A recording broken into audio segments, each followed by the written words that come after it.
Folks, I've got a big David update for you guys today, and it is looking like he might be cooked. It's looking like his right-hand man might have turned on him. Neo might not have pled the fifth at the grand jury. He might have told them some information they wanted to know. There's some more creepy lyrics coming out from David's deluxe album that was, that they tried to keep under wraps that's now leaked. And we're seeing Steve Fisher, the private investigator, spazzing out on Twitter once again, and basically saying that maybe the police knew a little more about what was going on with David and the A minors than they were letting on. But the first thing that I want to show you that is pretty dark is the lyrics from this song. Now, this is the song Favorite from the Withered Deluxe Marcescence album that was essentially supposed to be coming out before David ended up getting exposed for having the body of a deceased minor in pieces in the trunk of his Tesla near his crib. And a lot of people are pointing out the lyrics of this song that have leaked are a little bit suspicious. He goes, "Can you feel the weight on you? I'm running away from you. I'm hiding my face from you, like I needed some space from you because I couldn't wait on you. How much can you take from me? He says, you said you'd catch my tears with one hand, would you? Would you let me cry on you? Would you let me cry on you? Would you let me cry? I'm bleeding out on my blood-stained clothes. Would you let me die on you? Would you let me die on you? I'm still waiting for the day when I become your favorite, but I can see it in your face. You're in love with my replacement." Said, baby, I can find no peace in this emptiness. Can you tell me the difference between loving you and a heart attack? And it makes me feel like a maniac. I can travel all night to you, no matter the distance. Remember those days cooking up in the kitchen? What? When you was cooking up live streams, delete everything? Is that what you're talking about? You've been on my mind every second, every minute, and I just want to tell you I miss you. Do you miss her because she left you, or do you miss her because you murdered her? It's an interesting question. I'm not saying in either which way, but I do think I'm bleeding out and my blood stained your clothes. Is this him singing from the position of Celeste? Talking about she's the one bleeding out, my blood stained on your clothes? You're in love with my replacement? What, the other Celeste? This is dark, okay? But we're going to move on from that and talk about Neo. So David's right-hand man, Neo, all right, he got arrested in Montana. They hauled him back to Los Angeles. They made him testify in front of the grand jury. He was in there for about 40 minutes, and a lot of people were speculating that perhaps he had pled the fifth and not given any helpful answers. Well, now it's being claimed that that's not the case. TMZ just reported on Neo's grand jury testimony, and they revealed that he likely told the prosecutor significantly more information than we thought at the beginning. There is a big twist in the Celeste Rivas death investigation. Neo, David's close friend, David, remember, is the prime suspect in her disappearance and death. Neo did not take the Fifth Amendment when he testified before the LA County grand jury last month. We have sources with direct knowledge who tell us that he testified freely and answered the questions of DA Beth Silverman. Now, this is odd for a variety of reasons. Remember, Neo testified for only 40 minutes. Beth Silverman is a pit bull when it comes to grilling witnesses. The manager of David was on the stand for 2 days when he testified. She grilled him like a cheeseburger. When he walked out back into the hallway, he was shaking his head. He didn't know what had happened. Grilled him like a cheeseburger is crazy. Shout out to Harvey for that. He got the metaphors on deck. It was that aggressive. So when Beth Silverman wants something, she goes for it. Yet she only spent 40 minutes with him. And remember, she ended up getting him arrested in Montana and hauled back to Los Angeles to testify because he had failed to obey the subpoena and appear before the grand jury when he was supposed to. So it seemed like Beth Silverman really had her eyes set on Neo testifying about things that were highly relevant. Otherwise, why would she have gone to those lengths? So when you look at all of that, it seemed like he must have taken the fifth, but he didn't, and we now know that from sources. So now the question is, what did Neo say? We are told not much, that he didn't know. Wait, so you're telling me all this, and then you're going to say not much? Anything relevant about Celeste Rivas's disappearance or death. That's what happened before the grand jury. Now, Neo has said that he had no involvement in Celeste Rivas's disappearance. We know that Stop saying disappearance. That's cap. No, ain't no disappearance, bro. She was clearly murdered, in my opinion, allegedly. law enforcement was really interested in Neo, especially in that mysterious trip that David took in the middle of the night to a remote area of Santa Barbara last spring. They felt Neo might have been in the car. We've now learned he was not in the car. And Neo says that he had no involvement and even no knowledge of what happened to Celeste or David's possible involvement. So testifying for 40 minutes does suggest he doesn't know much.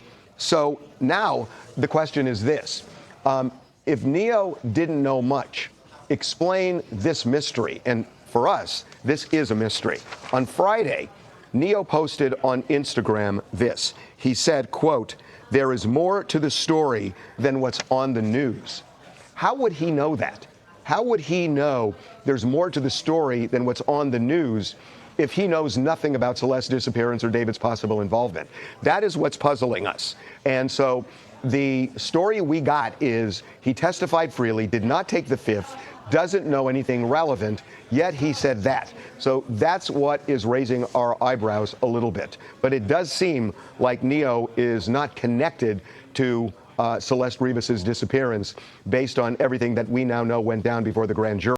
The fact that he keeps saying disappearance and not murder makes me think he's running defense for David's team. The final thing we know is the friendship, the close friendship between Neo and David is kaput because Neo called David a blankhead. You can fill in the blank there on his Instagram post Friday. So it seems like there is no love lost there, but it may not matter if and when David is charged with Celeste Rivas's murder. And that seems like it is going to happen, that he will be indicted by the grand jury. That's what we're hearing. So stay tuned.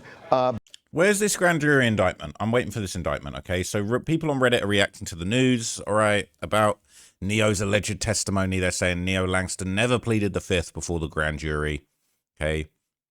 We already heard what this is from TMZ. It says, I think he and his lawyer are using TMZ as their mouthpiece now. I think he really wants to clear his name, which is honestly understandable, considering many of us on here were suspecting he helped dismember the body. I do agree it's a lot of effort to arrest and extradite him if he has no relevant info, though. Maybe they have enough evidence in other areas that they needed him to confirm things like when he last saw Celeste in David's company, or if he ever mentioned who she was. I'm also confused as to why law enforcement would suspect Neo on the Santa Barbara trip if he wasn't. Shouldn't they be able to figure this out in 1 week if they got phone logs and data from the Tesla cameras?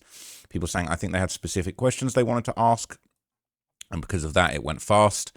People saying they got testimony from a lot of other people before getting to Neo, so it could have just been yes or no questions. Could have been very, very simple. It was implied, not said, and now we know he didn't go. People were saying that Neo was afraid of being charged for accessory because of the trips out of LA County, but months ago he was talking out. They were talking about how the police had a second suspect in mind that might have gone on the trip. Also, the last person driving the Tesla, which was assumed to be Neo. We haven't had any accounts sort of saying that that's not true yet. And Steve seems still pretty confident that Neo was the one driving the Tesla last. It says, if Steve Fisher has a photo of Neo and Celeste at a party table in David's mansion and gives her alcohol, imagine what the cops have. Saying, oh yes, Neo knew. Asia Herrera knew. David was right there. SF did say Asia was in another photo that night at the table. All are complicit and they're trying to get away with it. Saying maybe the 40 minutes was just a formal thing with a couple of questions that verify information he knows that they plan to use as testimony at the actual trial. Maybe he even has an alibi and has been cleared of the actual involvement in her death. But having been around David and his crew so much, he has witness testimony that they need. Also, it's possible that they agreed to grant him immunity for any crimes he might have witnessed, like her being served alcohol, harboring a minor, knowing about the SEAL relationship they had without going to authorities. In exchange for that witness testimony, he will be giving in the future. So it really doesn't make sense that any of his friends actually helped him dismember the body. Being a friend you mooch off versus a friend who you will go to jail for life with is very different, unless it was his parents, but I don't know if they would go so far, considering they have other kids. I agree with that, okay? So there's other subreddits reacting to this crazy news, all right, of Neo not pleading the fifth and giving testimony. People saying, I'm sure SF going to have plenty to say about it. You already know that. All right, QSF posting soon the footage of the Tesla moving last. I called it. How does Neo have receipts to prove his side of things? Therefore, he must know at the very least who moved the car. Saying, I imagine his side of things is defending himself from everyone on Reddit's made-up theories. Says there's no way you interview someone that has prime knowledge and involvement for 40 minutes and they don't even plead the fifth. There's also no way they hashed a deal out in that time frame as well. He must not be as involved as we suspected. Some are saying it could be that they have enough evidence that they didn't really need him to tell the story, just to answer the questions as to how much he knew about the whole situation. They probably know exactly where and when, phone pings, surveillance footage, etc. People are tired of the back and forth on this case. It's so annoying. I am too. Just fucking arrest the guy already. That's what I say. Just arrest him already. We done heard enough, right? And it says, so here we go. Steve Fisher is now calling out Harvey Levin of TMZ for his recent statements about Neo's use of the word victim in regard to Celeste. So let's see what he said. I'm going to read this version of it because it's bigger and I can highlight it. It says, I don't understand why Harvey from TMZ is now pushing this narrative that Neo, referring to Celeste Rivas Hernandez, since he still won't use her name, as a victim is somehow significant. According to Harvey, this is something everybody missed except him. He believes the medical examiner has not determined a cause of death and it could still be an accidental overdose, but Neo calling her a victim supposedly suggests otherwise. We don't need Neo for that, Harvey, and we didn't overlook anything. We just know how to think critically. First, I 100% believe the medical examiner has determined a cause of death. Otherwise, there would have been no need for an ex parte hearing to seal the medical examiner's records. Second, I think overdose was on the table for many of us early on, but the Texas filing clearly indicated otherwise. It explicitly states one count of murder in violation of Penal Code 187. Penal Code 187 defines murder as the unlawful killing of a human being with malice afterthought. Malice afterthought means intent to kill. An accidental overdose combined with dismemberment of a body does not meet the standard of malice afterthought, while a death could potentially be charged as a form of homicide if someone provided the drugs. If there was no intent to kill beforehand, it would not qualify as a murder under Penal Code 187. Yet the only charge listed in the filing is that. This is also a significant indicator that the medical examiner has determined both the cause and manner of death. If they had not, it's likely this charge would reflect a different type of homicide, not murder under 187. People saying for law enforcement to go straight for murder must mean the evidence they have accumulated is damning. It's made me hopeful for sure. Saying as well, the court doc specifically mentioned foul play for the case of Celeste. Wouldn't be an overdose in that case. Says, I agree with him that we shouldn't read too much into the word choice of victim. Saying TMZ debated the use of the word victim, though. I don't know, Harvey is a businessman first. There's no denying that. But at the same time, there was a dialogue had about the word choice on camera. Honestly, that's fair reporting, representing both sides of the conversation. It's TMZ, not CNN. I think TMZ reaches an older audience, and it's important they cover the story at all. Personally, I think there's something to be said about a Freudian slip. Now, SF would basically go on to clarify one of his earlier posts alleging that the police actually knew that Celeste was with David while she was a minor, and he would basically go off on Twitter about, you know, the reports that he posted previously that he had basically got paperwork that suggested that there were investigations when Celeste was alive about this minor being harbored at David's house. But he would clarify, he said, for clarification, the address that I requested investigative reports for is the house in the 800 block of Doheny, which is the residence where the Delete Everything live stream took place. The response letter confirms that there are investigative reports related to that address, which indicates that it was investigated along with David and any other residents long before Celeste Rivas Hernandez was found deceased. The investigation was likely conducted at the request of the Riverside County Sheriff's Department, which had the active missing persons report for Celeste. Once Celeste was found deceased, LAPD likely requested these files be sealed.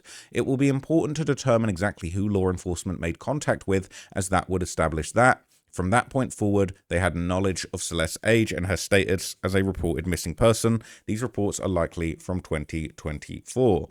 So basically, he is saying that he requested investigative reports for the house that David was staying when he recorded Delete Everything with Celeste, and they responded and said, we do have reports, but we can't give them to you because they've been sealed. So people are basically saying that Steve actually confirmed that David was being investigated for harboring a minor before the body was found. If that's the case, how the hell are we not seeing charges sooner? It's actually insane. So this is basically SF's link being discussed on Reddit, and people are saying, wow, so the LAPD is trying to cover their own ass for dropping the ball. I'm pretty sure that's not the correct Tesla, I don't think. Different angles, same month, same Tesla. I'm not sure if that is the same. That looks like a Model 3 or a Model Y, not the Model X. Anyway, it says the log of phone calls to Celeste's address since her first disappearance shows a bunch of miscellaneous visits and follow-up visits, often coinciding with the times right after she went missing and was returned. In my opinion, the police likely had interviewed her and her family many times and also told her family where and who she was with. If similar police visits were made to the Doheny house, as SF says here, they definitely interviewed David and whoever else was renting or staying there. there, they had to know she was a missing child. It's crazy that the first time someone reached out to David's management and sent them Celeste's missing persons poster was February 19 of 2024. The last proof of life for her is January 2025, almost a whole year later. So considering that and the fact that the police also likely informed David and co who she was, they can't pretend that they didn't know. People are saying they might do a Celeste's Law. People saying this is a black Tesla in front of the driveway taken September 2025. People saying she's in there. Why would she be in there? That's not even the same model of Tesla that she was found in. I'm pretty sure that is a model. Maybe that is a Model X and it's just a little bit skewed. It looks quite big. Or it could be a model. I think the front end of the Model Y is different to that. I'm no Tesla expert. I'm no Tesla arty, okay? But anyway, it said Celeste appeared on David's stream a total of three times. That raises the question as if Celeste's neighbors said they saw a Tesla coming in and out at one point at all hours of the night and parked near her neighbor's house where previous altercations took place. It seemed that David may have taken the opportunity to give her free rides back and forth and became tiresome of this BS situation and forced her to come with him, which eventually led Celeste to officially run away from home on Valentine's Day. Interesting. Okay, very, very interesting. So this narrative does actually align up with a previous interview that was conducted with Celeste's ex-boyfriend's mother, who basically claimed that people were aware of David and Celeste's relationship. Okay, this is kind of old news. And this basically was like an interview where she kind of gave some information. Now, it's an 8-minute video. I've reacted to this on the channel before, but I'll read the breakdown of it to you guys real quick rather than play you 8 minutes of talk. This says, previous interview where Celeste's ex-boyfriend's mum speaks out, gives many details, tell the story of how everyone truly knew what was going on. Just sick. Breakdown in description. So it says, on September the 28th, 2025, a TikToker interviewed Celeste's ex-boyfriend Damien's mother, Jamie, before TMZ posted their short interview. You might remember this, where he's kind of sat there next to his mommy, and he's giving the interview. A lot of people said he seemed like he didn't want to be there. But anyway, it says it gives more people details about the time Celeste was running away and shows a lot of people clearly knew what was going on behind the scenes. It just pisses me off that nobody reassessed her safety in her troubled home and let things slide with Mr. David Bark. It's important to listen to previous interviews because they shed some light, and from then until now, we learn more as new information comes up. It's really unfortunate that things went the way they shouldn't have. Breakdown from the video. They were friends for a while. They ended up dating sometime in mid to late 2023. She said she wanted something serious and regularly told him that there were issues at home. Damien and his friends would see bruises and marks on her, and Celeste would say they were from her mother. She would often talk to him about running away from her parents' home, specifically from her mother. After Celeste initially ran away from home, multiple people went to Lakeland Village School about the abuse allegations, and her mother was investigated. The school told Damien's mother that Celeste's mother had been cleared of the abuse allegations. They didn't know about David until she ran away from home, but think that around the time she got the bruises, she was already hanging out with him. Police initially brought Celeste back home, and her mother would sleep in Celeste's room with the door locked to make sure she wouldn't run away again, but unfortunately she did run away again. Once everything about the David situation came out, when she returned to school, she said that she was very open about who she was with. She didn't keep it a secret and told a lot of people. When they found out that who she was with, Celeste ran away again before blocking everyone. She sent Damien a text saying she will always miss him and thanks him for being kind to her. Jamie said that Celeste forgot to block one person, and she was pictured, she thinks, in New York or San Francisco, most likely San Fran. She made it there within hours because she posted it and can't quite remember what it was, but it was deleted right away, but that person ended up being blocked as well. There were other minors involved that were during the time when the money was taken. She talks about knowing the kid who was pictured with David, giving money to them, and says she's been talking and cooperating with authorities. There's another kid, money that was given that day, because there was a dirt bike purchase for one of the friends too, that she doesn't know if it was the same money in the bag used to purchase it or if it was a separate bribe gift. This person is said to be cooperating with the cops as well. From recent CNN article in Minidoc 2026 about Celeste and David, case geolocation of paying kids money, the photo near Celeste's home showed that it was taken sometime between January and March 2024. Personally, I think it was in February because of the similar matching outfit look that he was wearing that month shown in the parking lot picture. The last time anyone physically heard from her was the kid that was pictured taking the bag, and he actually told Damien that Celeste had told him to tell Damien hi and that she missed him. We know that she was home for her cousin Esmeralda's graduation in May 2024 and a family gathering in June 2024. After the altercations with neighbors in September 2024, how did Jamie not know this? Was this a hush-hush moment from Celeste and her parents? Jamie and anyone else from the friend group that didn't know about Gus, he was allegedly an adult who R-worded Celeste until this whole situation happened with Celeste being found in David's Tesla. Jamie has said that when Celeste left home for a second time, there were multiple people that went to the school and authorities, like we know where she is, can do something. Jamie doesn't know what the mum did when Celeste came home. She did make a second report to the police that she ran away again, but she didn't like the fact that they were still using the same missing persons flyer from when she first went missing and was found and came back. The narrative that she is still missing and gone since that poster. Before the body was identified, they talked about TMZ calling Celeste's mother and giving the police detailed description about Celeste, including the matching shush tattoo. And TMZ contacted police about matching information that this could be her daughter, and it was confirmed it was indeed her. Then TMZ was the first to report on her condition when officers identified her as heavily decomposed and chopped up.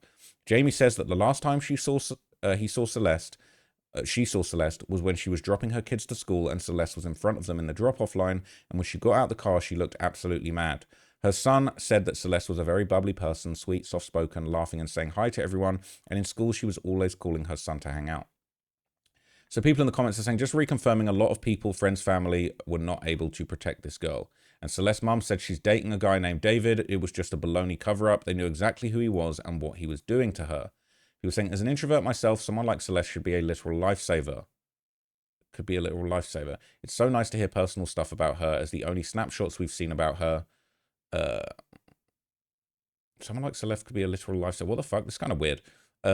Snapshots we've seen of her have been few and far between. From this witness, she seemed quiet, but being around another quiet person made her pluck up the courage and get them to come out of their shell for their own benefit. What a good person. Saying, absolutely, you said it nicely. She seemed like a good kid, but fudge's sake, her environment was mental. Pictures of her tells a tale. Just looking at her before and after she lives with David, it's two completely different questions. People saying, real question. Was David an adult when he was paying off those kids? And if so, could that be considered a crime? Paying someone hush money to cover up the fact that you're an adult who's harboring a runaway child. They're saying he was 19 when he stepped on the parking lot with those kids. Don't know the law, but he would have some aiding and abetting and harboring delinquency of a minor charges. Now, there's been also ongoing discussion, basically, about the similarities between David and David's, basically, sorry, my bad, I'm tired today.